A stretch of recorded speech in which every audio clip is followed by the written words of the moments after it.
Hi,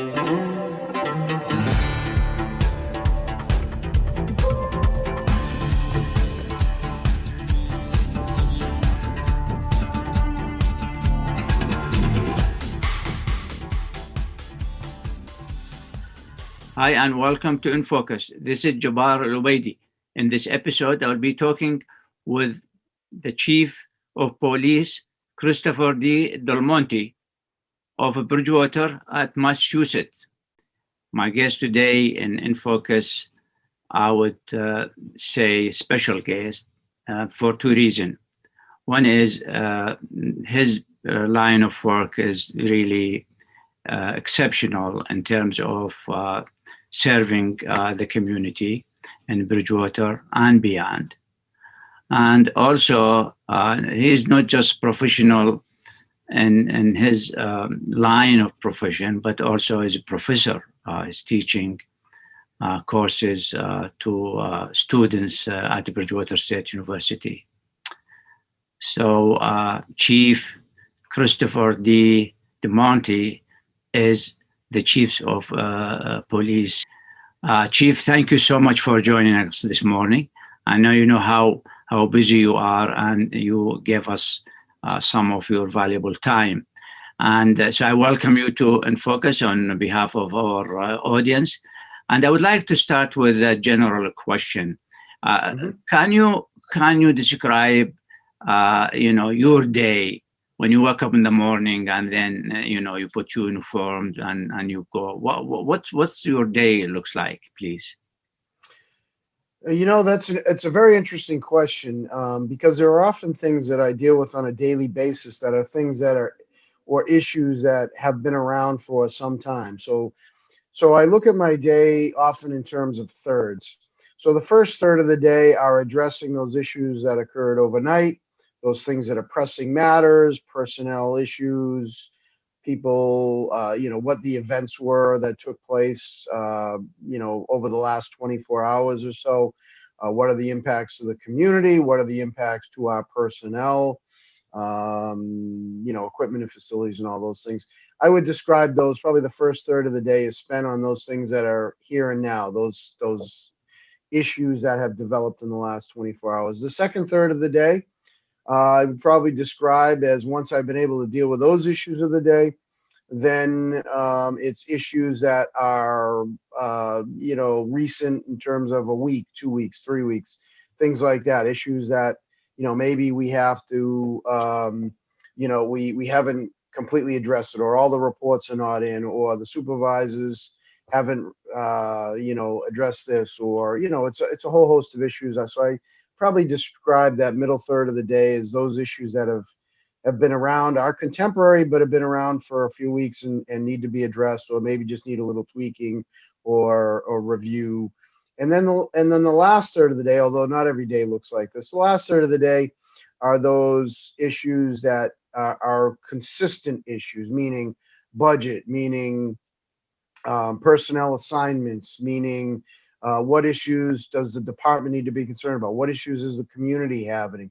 What issues, or what are we doing for the future? What things do we have to plan for that are coming up ahead of time? And so a lot of times those things may be issues about, parades, special events, fireworks, events that the department is doing, whether it's Thanksgiving dinner for seniors, whether it's Citizens Police Academy, whether it's our personnel in various assignments like school resource officer. Where are we going to go with that?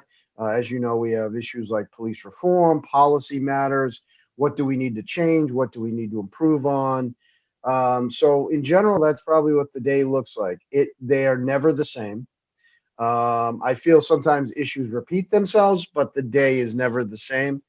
And someday, much of your time is spent communicating, dealing with people, personnel, inside, outside, community issues, leadership, your civilian leadership of the town that has needs or concerns, or the town manager has things that need to get done, or the town council has, established certain priorities.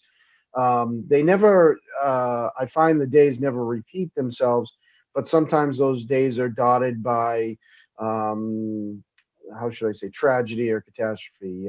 Today maybe, we've had somebody, killed in an accident, and that's, we're focused on that issue, which consumes part of your day.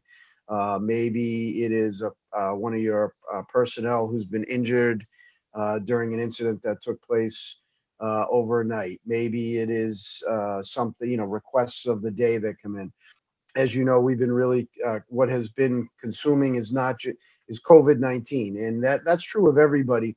What's been unique here is that COVID-19 is something that is it impacts people, and it impacts our people, and yet I am I just can't tell you how impressed, how pleased, how significantly I've been impacted by our personnel. So, a year ago, almost a year ago now, 11 months ago, when this virus really started to spread and things really started to change, our personnel really stepped up, and that's not me doing that. That's our people stepping up. They came to work every day. They continue to do that. Probably 25 or 30% of our people at some point have contracted the virus themselves through a variety of encounters they've had. As you know, we're in the people business. Yet they continue to march. They continue to come to work.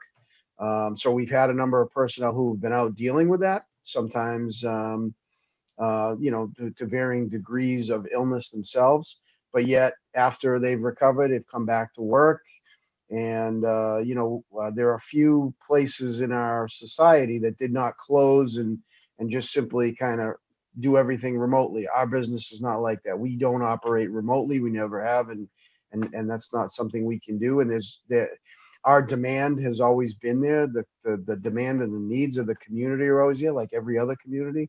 Those needs are always there, and I'm very impressed with the response I have seen from the police officers in this community. It's not unique to just police, obviously. The firefighters that are here, your town leadership, healthcare workers, your the people that are in, maybe it's the grocery business or these other businesses that, for everybody's sake and community welfare, have had to continue to succeed. They've had to continue to come to work, and they made a commitment, and I'm just very impressed by that commitment and their attention to duty throughout this pandemic, which, by the way, is not over. We still have a ways to go, but also keeping a positive attitude about it. That's difficult for everyone, right? No matter what your vocation may be, it's difficult keeping a positive attitude. And I'm just really impressed with the people that we have here, despite those ups and those downs and those difficulties and all of those other things that we experience out there on the law enforcement side. It's just been outstanding, and I can't say enough about our personnel. So, Chief, you mentioned something that's always on my mind, and also media is always, collectively, every single cable TV, local cable TV, newspaper talking about police reform. What exactly police reform? What does it mean to you? Um, and what are the efforts that been made so far on your part as the chief and the department as a whole? Yeah, so it's a great question. So, as we've spoken before, Jabbar, I view being a professional means that you have to change and improve. You're always trying to find ways to do what you do better, to be a better servant. Or maybe, you've discovered that this practice is not a good way to do things, and there are better ways to do things out there. And as professionals, that's what we're always striving to do. How do we do things better? How do we make the organization better? And how are we more efficient on behalf of the community? I mean, we're really the caretakers in a lot of ways. We're paid to be the caretakers of the community. And so we not only do we have to be effective and efficient and competent, but we also have to recognize that role and its value to a strong, thriving, vibrant community. So police reform has different meanings to different people. The legislature may look at it and say reform means this, this, and this, and that's the legalistic side. We see the social service side of it. Policing I'm proud to be a member. I've never been more proud to be a police officer than I am today. Um, Largely because of the people I work around, but also because of the support we've received from this community. The support we've received consistently, but I would say especially over the last year, has been nothing short of amazing and greatly appreciated by everyone. We get great support from the Bridgewater community. But police reform means that there are things that need to be done differently. There are things that need to be improved upon. And quite honestly, these are not a shock to the system. So let me give you an example. Massachusetts was one of only a handful of states in the country that did not have a certification process for police officers. So it was up to each individual police chief to hold officers to a certain standard, if you will. And that's my responsibility, and that's what this job is about. Um, but we, as the police chiefs in Massachusetts, have been advocating for the last several years for a police officer standards and training certification process. We, as the police agencies, have advocated for that. We didn't have a lot of support in the legislature until this year, and unfortunately, the tragic death of George Floyd back in May, and of course, that prompted a different political response.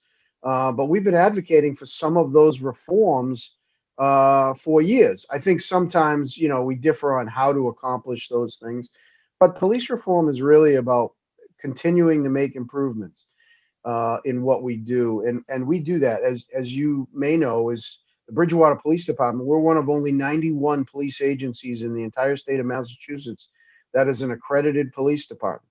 That means that we open ourselves up to annual. Well, it's not annual. We do it every 3 years now once you're accredited. But we open ourselves up to review and analysis by an outside law enforcement body that evaluates what our policies are, what our practices are, what our procedures are, to make sure that we're using all best practices in our profession. And we live up to that standard. We were first certified in 2015. We received full accreditation in 16, and we were reaccredited in 2019. And we continue to do that. That's a every 3-year assessment, and we volunteer to do this. This is not something that's mandated. We volunteer to hold ourselves to that higher standard, and we do that. And that's not only through what we do; it's how we do it, and some of those policies that we put forward to do it the best way that we can. I'm sure what you just said about accreditation, I think this is a new some of the community members. I'm sure, and I'm glad you put this out there because it's important. And I'm also impressed at how your department and you yourself, because you are an educator as well. You kind of keep an eye on the standards and also how to treat people. So my question, in general, would you say your department and the combination of the officers in terms of the percentage of people of color, do your department represent in terms of its the number of officers represent the community? Because there's always comes the question, and I would say it, with the professionally and respectfully, all white officers, no, black officers and or people of color or officer of color. How can you address this? And do you have this issue? And how if there is a lack of that, how you're gonna address it in the future? Because what you said is really make a difference. And to me, it's something. I really appreciate to know that the department is actually open itself to this reaccreditation. This is something I think you should be. I'm sure you are proud of it, but I think the community will be much appreciating how the work is being done over the years. Yeah, good question. So the very first and the best thing that I can do as leader of a department is establish right away what our important priorities are. And our important priorities, which you can imagine, I'm sure you expect the same thing of any police agency, but it's about integrity and character. So the very first thing that I reinforce and stress and put at the top of the list is that character in who we select, is making sure that these are people of character. You don't have to run the fastest. You don't have to be the smartest. You don't, you don't have to be connected with political leaders and all of that stuff. It's all about character. Because I know when you face adversity, and you will face adversity in this profession, adversity is what you discover on a daily basis, whether it's somebody who doesn't want to be arrested, or whether you have to take enforcement action, or whether you're helping social services removing children from a house, or it's all of these, events that takes place. These are all, not pleasant things to have to experience, or a gruesome death scene, or some other some tragedy in someone's life. You're seeing people at their worst. The way you overcome those, the way that we continue to do our job professionally, is by employing people of character. And so that comes in the selection process. I put that at the top of the list. Those are the people that we want here. Men, women of all races, ages, ethnicities, backgrounds, religions. It's all part of that puzzle that makes policing professional. It's a big puzzle. And so, as part of that character that we're looking for in our recruits, in our new people, in those candidates that we want to select as police officers, the next is reinforcing how important integrity is. And the issues of policing, whatever neighborhood it may be, whatever persons we encounter, it's about integrity, and it's about that honor. And so I try to set the example myself in everybody I deal with. Some people may not like what I say. In other words, I have a job to do, and sometimes you have to tell good people bad things, or you have to say no to something, or it's just not always law enforcement is just not all about making everything right. I cannot make everything right. I can try to mitigate, the tragic consequences of an event to the best I can. I'm a human being. I am like everyone else. But I know that I treat everybody, I make effort every single day that I treat everybody equally and the same, regardless of background, regardless of what they look like, what religion they practice. That's integrity. And the best thing that I can do, and what we strive for, we work very hard at, and try to do every single day, is be people of integrity. Which is not, people think integrity is about, well, you're not a criminal and you don't steal things, and okay, we accept there's a line for that. We understand that. That's basics, but it's beyond that. It's about how you treat people, and it's how you treat everybody in your community. And the great thing about communities, and quite honestly, this community and this country, is that there is a whole host of people that are out there. And quite honestly, I find in law enforcement, and again, I can't say this about everybody, but in law enforcement, because we deal with people from all walks of life every day, I find that law enforcement is actually pretty good at recognizing that we have to treat everybody fairly. We treat people the way we want to be treated. I'm not saying we're perfect, and I'm not saying we don't have to tell good people bad things sometimes, or tell somebody no, they can't do certain things, or we have to take action. Those things do happen. But we try to be reasonable about it. We work extraordinarily hard on being fair to everyone. And that's one of the best things I can do. The second part, I think, of what you asked is, when it comes to makeup of your community, I think that's important to have pieces. Like I said to you, police department is a puzzle. There are certain people I have that are good at certain things. There's certain people that I have that have backgrounds in certain issues, that are knowledgeable in certain areas.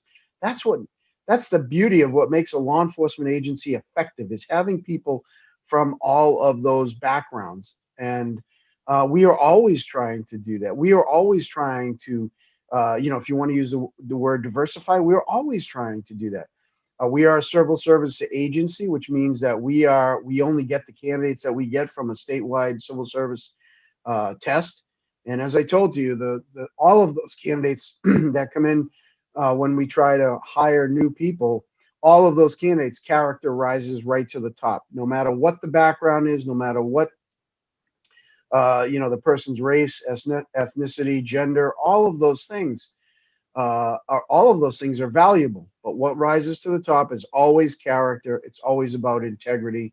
And those are the things that I can do to make sure that we are a professional police agency. And as I said to you, I am an imperfect human. If somebody's asking me to be perfect, well, you know me well enough that I am imperfect as everyone else is, but we work very hard to make sure that we treat everybody with respect and fairly. And thank you. So, how do you address a question in general, like Mhm. to an officer or to a student or to a resident? They hear about these things that if if a driver violates, was speeding. If it's a black, the dealing will be different from the white, from Mhm. Asian, from Middle Eastern. How to address this with your officers and also the community? As you said, you focus on two things: character and integrity. But how can you translate that into behavior and also to a mutual understanding between the officers and also the community? Yeah, great question. So we do a couple of things. One of the things that we do, so let's talk about internal systems. So one of the things as an accredited police agency is that every year we do an analysis of certain policies that we have, of the ones that are most important, I think. So some of it's use of force. We do an annual evaluation whether we need to change things. What things can we do as best practices? And there are several policies that we annually review. Every single year, we go through and see if they can be improved and tweaked. One of those policies is our bias-based policing policy. And we do an analysis every year to look at all incidents and to see if we detect, as management, to see if we detect that there's policies or practices that personnel are carrying out that may be carried out in a biased way. We do that every single year. We review all incidents that take place, particularly when it comes to use of force, but also when it comes to even if it's simple encounters. So that's our internal process. That's something that we do every single year as part of an accredited agency, and something that I think is a good practice to do. So we have a system in place. Second to what you asked is when we reinforce those issues of integrity, we are also reinforcing those through training. So it's not as simple as saying, we've hired people of character and we stress the importance of being respectful and honorable and fair and professional to everybody else, but we also do it through training. So all of our officers have received training and will continue to receive training. Training is an ongoing issue. It's not something that just you check a box and we're all done. Yeah, they've been trained and that's it. We train to a certain level and then we continue to improve on that every single year. So you ask about some of the training that we've had in the past, and as I've said to you, policing in Massachusetts, I think generally speaking, is ahead of the curve in many other states in terms of its professionalism. And in Massachusetts, all police officers have gone through fair and impartial policing and procedural justice and understanding implicit bias and all of those things. So some of what we can do is clearly to train our personnel in maybe things they don't realize they're doing, or look for this issue before it becomes a problem. I think communication is key. As a communications professor yourself, you know how we value that greatly, and I think that's a lot of what it is. It's in communication. So another example, how we try to hold ourselves accountable, is we run citizens police academies. We bring people in from the public, citizen residents primarily, but we do take out of town residents if there's space in the class, and we show them exactly what we do, why we do it, and how we do it. And we take feedback from them. If they think that something's being done unprofessionally or is being done in a biased way, or any other way that they don't find acceptable as a community member, we have that constant give and take. We run that academy every year, and we've done it since 1999.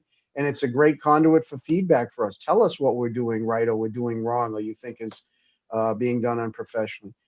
And so I think also too, as part of all of those other pieces of the puzzle, it's definitely about communication. So the fact, look, we encounter a lot of people. When you factor in how many encounters take place in policing across, well, that take place in Bridgewater, take place across Massachusetts, and take place across the country, the number is astronomical. And so when you take that into account and you realize how many people we deal with, even on a daily basis and a regular basis, I think you're going to find that policing overall is very professionally managed, and that your police officers today are better. The reality is that police officers today are better than they have ever been in the history of policing. So you'd say to me, well, wait a minute, we've had some incidents that look to me as troubling. Well, I would tell you there are several incidents that I would look back in history and say to you were troubling. George Floyd incident happens to be one of them. That's, to me, that's a criminal act. That's separate from policing. That's different. I've seen, there was an incident down in South Carolina, police officer shooting a subject, man running away and then dropping a weapon. Those are criminal acts. That's not about professional or unprofessional policing. Those are criminal acts. That's different. But I think when you look at policing today, your personnel are being held to a higher standard. We as police chiefs have to continue to push that envelope and make sure that people who wear the badge and carry out their duties on a daily basis are held to the absolute highest standards. And so today you have people who are coming in that are highly educated. 80% of the police officers in Bridgewater have a bachelor's degree level of education or higher. Many, if not most of that 80% have a master's degree level. And so you're going to find that the police officers today are more educated. They're dedicated in an environment where policing is tumultuous and sometimes based on current events. And so let me give you an example: is when the marathon bombing incident took place in Waltham and Watertown, excuse me, and of course at the marathon itself. But when the search was on for the second suspect, policing did not shy away. In fact, policing, many dedicated police officers spent, including some of our own who are on specialized units, were in Watertown searching for that subject. That's dedication to duty. And so you're going to find that police officers are very dedicated to what they do. They're very committed. And we're not an occupying force. Let me give you an example, Jabbar. When I started here in the late 1980s. I've been here more than 30 years, and I've been very fortunate to work in this community. When I started in the community, when we used to answer phone calls, the evaluation was about crime. Policing was about crime. In other words, if you called because you had a problem that wasn't necessarily a crime or a criminal act hadn't taken place, oftentimes policing saw itself, and of course that translated to the actual people, the police officers doing the work, as if it's not a crime, then it's not a police matter. And in reality, we knew that's not the right way to go about it. So now we use terms like, community policing means a lot of things: problem-oriented policing, service. There are a lot of words to describe how we've shifted. We never should have had that attitude in the first place. But when I first started, that's how we were trained. That's how we were taught. And that's wrong. We're not an occupying force. Policing is about being the gatekeepers and working to make our community better to the degree that we can, and be there to mitigate those tragedies and events as they take place, and they happen every day. And so what we can do and have done, and I think we are better for it, and the police officers that we have now understand it, is that we are a service-oriented organization. It's about doing what we can. We cannot solve all problems, but we can do a lot of things. We can be helpful. Oftentimes, people look at us as the ones directing traffic, like literally directing cars here and there. But in a lot of ways, I do the same thing in a social service sense, right? So I may not be able to provide that service to an individual, but I know where I can get it. Or I have somebody who's stricken by poverty and finances and tragedy in their life, and I can direct them over to a service agency that might be able to help them. Or we can have a different, there are different ways that I can support people in the community with, maybe it's addiction, and I can try to get them the help they need. It's not about crime. It's about getting them the support and the help that they need. We're a part of several, when I say we, the police department, Bridgewater Police Department, is a part of several organizations that are not based on whether someone committed a crime. So let me give you an example. Plymouth County Outreach. We're one of the founding communities with that organization. And that's about getting people the help that they need when they're suffering from addiction. At one time that was viewed as, it's about crime and stopping crime, and these people are bringing crime upon themselves. Well, hey, the reality is that that's a social service, oriented problem. Policing is not always geared to help with that problem. So here's what we've done.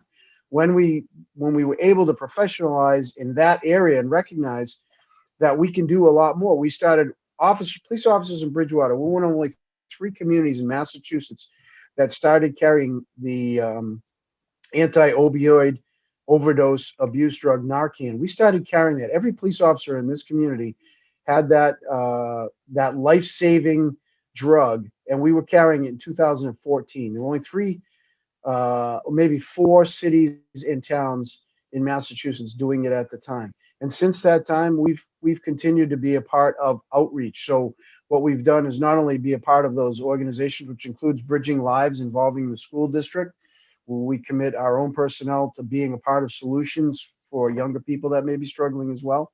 We also have a full-time clinician that's part of our regional jail diversion grant that we received, where we are the applying agency, and we did it on behalf of Bridgewater, East West Bridgewater, Whitman, and Middleborough, and the Bridgewater State University. We have a full-time mental health and substance abuse clinician.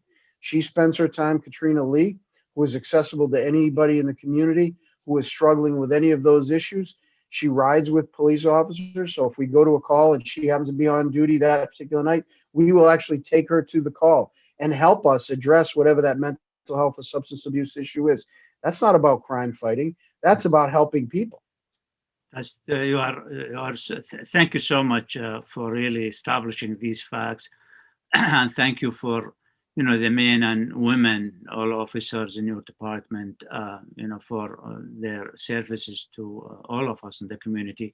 Have you, and this is a question always also come to my attention, have you addressed the social or racial injustice, I would say, racial injustice, like during these recent professional developments? So when you talk about, when you're asking the question about racial injustice, so I can tell you that when I talk about character and integrity, those are certainly components, because it's about treating everybody fairly. So we are we are here to be a service agency for everyone. And so one of the best things that we can do is root out and find out where those problems may exist. First of all, it starts with us. We have to make sure that that's not something that is a problem or has infected our organization. And once we are able to do that, and that's always something that you're always evaluating and reviewing. But beyond that, you can also speak out about it. I'm a member of several police chief organizations, one of which is I'm on the executive committee for Mass Chiefs of Police Association. And so when we review those kind of instances and we look for those kind of problems, we can also establish, again, those priorities of making sure that we are conducting ourselves in a professional way. So even if the incidents don't take place, right, the incidents haven't taken place, like George Floyd occurred in Minnesota and some of these other incidents, it's not to say they can't happen here. That's not accurate. But those incidents that were primarily most focused in and really have caused a shock to the conscience of all of us. Every police officer who sees the George Floyd incident or any of these other incidents that I speak about has the same look and has the same disgust that the public does. We're members of the public. We're no different. And we have that same disappointment, that same anger as everyone else does. And so all that does is renew our commitment to make sure that whether we're doing it, I have to do it here first, to make sure that we're addressing issues, if there are issues and problems, before they get to that to any kind of a stage that requires action, or making sure that we keep those problems out, make sure that that's something that doesn't, and for lack of a better word, infect us. But I also do it not only on a regional level, I do it on a state level myself, and I bring that back to our community. When I do those, when we talk about police reform, we're part of that conversation when it comes to police reform. There are many things that are part of police reform that are positive for policing, things that either needed to change. I spoke to you about posts that we've been advocating for years. We were advocating. Nobody told us we had to advocate for it. We did it because we felt it was a necessity to make sure that the professionalization stays to that optimum level. but we're doing it on the state level, and we also are part of other organizations that are even larger than that. So I'm a member of the FBI National Academy Associates, and we look upon that in a national level, and the International Association of Chiefs of Police, and we look upon those issues. They're always a part of our conversation and review process to see what we can do to make things better, not only for the profession but for the people that we serve. Indeed, indeed. Now, I in my introduction I said also you are professor. How all these great experience and the things that you talk about, especially about character and integrity and understanding others. How all these experiences inform your teaching? So it's been a great experience, and I really enjoy the opportunity with the college because a lot of the enjoyment comes not just from instruction, and I view it as trying to give back, because I teach at the university. I also teach in the police academies, and it's an opportunity for me. It's a learning opportunity, and I start to when I say learning, I'm learning about the attitudes, I'm learning about the interests, I'm learning about the motivations of newer generations of people, because that at its core is the essence of my business here, right? I need to understand who our personnel are, what motivates them, but also in the public and in the community. The community views things maybe differently than you or I, Jabbar. Our experiences in life and our ages is different from what people experience today. So it's a real learning experience. I hope I'm doing justice. When I say justice, meaning I'm giving back in a proper way, and giving them the things that I think I would have wanted when I was at that age or that experience level, and try to set them on a good path to give them the tools to succeed. So I'm very appreciative. I think the learning environment is, believe it or not, it's as an instructor, it's not just about conveying a message and conveying a certain idea. I am learning a lot from the students in whatever capacity they're in class for. So I'm very fortunate in that way, and it's valuable to my profession. I quite honestly, I think it's valuable to the community as well, that I'm able to do that and bring some of those things I learned back. Thank you. The last question. I know it's in the news. There are a lot of activities, it's camp activities. Any message to our audience? And so what was it? I didn't. Scamming activities. Yeah, and so this As is I a say, this is constant. on and increased like these days, because it's the tax, IRS, Yeah, and so yeah. what. I know it's a kind of a small portion of the last question, but it's important, to ask this question. So, what's your advice? Well, this is a question. All of your questions have been great. It's been good conversation, and thank you again for having me on. So this is something that we deal with daily, unfortunately. And so my hope is, and we've tried to reinforce as I talk about those other organizations that I'm a part of and our officers are a part of, is we try to reinforce to the public, one, that we are here for them, but there are certain things that they can do to protect themselves. And so, first rule, if it sounds too good, then it probably is. So be careful about who you're talking with on the phone. Today, again, phone numbers do not come back to the actual phone. There's all kinds of technology that's out there that can really convince people that that's the thing to do. So there are a lot of scams, and there are a lot of things that are out there. The unemployment scam, where people are fraudulently applying for unemployment benefits in person's name, is very common for us.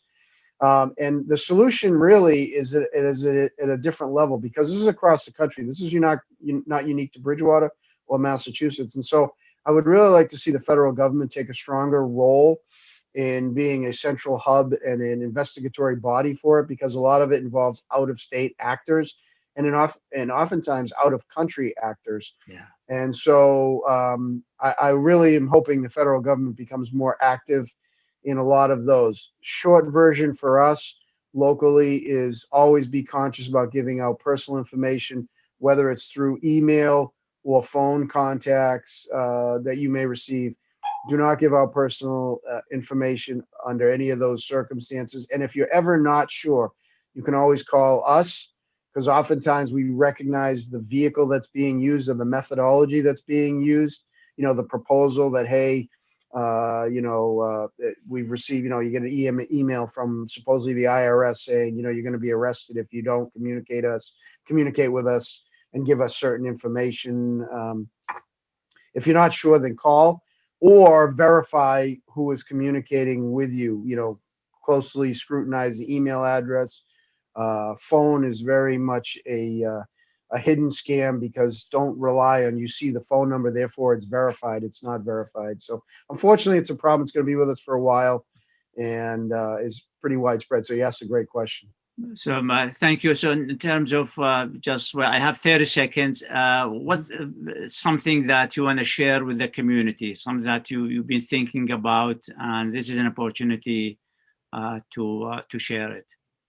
So it's probably, I don't know if I would say it's something to share, but it is a thank you to the community. I cannot tell you the support that we have received. We have a lot of dedicated people here, but the reason that they're dedicated is because they recognize this community is worth it. It's a great place to live, work, raise your family, and we work very hard to make sure that that it stays that way. And we do it in a professional and honorable way. And thank you to the community for all the things. We get cards and notes and emails and all kinds of things. And we're just very appreciative of the support we get from the community. Thank you for watching InFocus. We'll see you in the next episode. This is Jabbar Al-Ubaidi.